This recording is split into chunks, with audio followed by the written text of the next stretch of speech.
Hey everyone, Sabrina Villalon, your registered dietitian here. Have you guys ever wondered if there's a right or wrong way to freeze meals? Or if there's a safe way to de-thaw previously frozen foods? Or how about how long frozen foods can actually stay in your freezer? Well, if you have ever wondered any of these questions, stay tuned because we will be answering your questions together today. Step 1 is allowing your food to cool slightly at room temperature before refrigeration. But it's not necessary for a food to be completely cool before it's placed in the fridge. If you want to help your food cool faster before refrigeration, place your food in a shallow container to let air circulate all around the dish for about 20 to 30 minutes. Step 2 is allowing your food to cool to refrigerator temperature before bagging them for your freezer. It's okay to refrigerate foods while they're still warm, but you'll want to wait to cool your foods before freezing. Loosely cover the food that you will be putting in the fridge to allow that heat to escape as the food cools. Step 3 is to pack food into freezer bags or Tupperware with a lid. Use freezer bags instead of storage bags for storing food in the freezer because freezer bags are thicker than storage bags and they'll keep the food fresh for longer.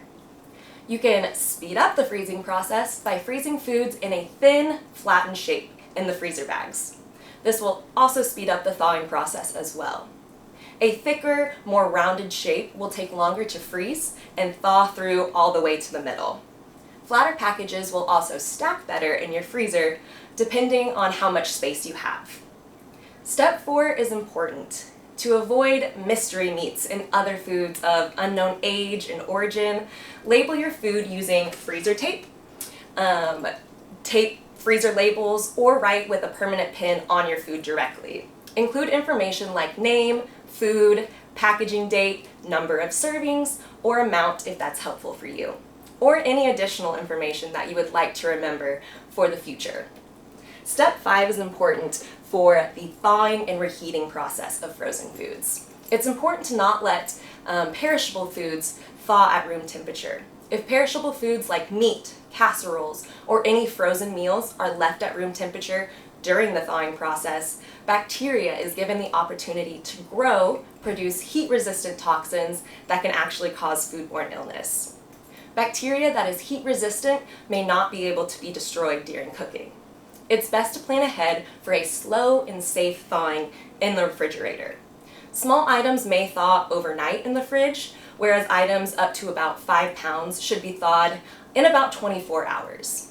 If there's any possibility that a thawing package might leak, you may want to thaw it on a plate or a pan to avoid contamination. If you're needing frozen foods to be de-thawed quickly, try thawing the food in the microwave. Most microwaves have a de-thaw button that you can use. However, any food that is thawed in the microwave must be fully cooked right after thawing to prevent those same bacteria from growing.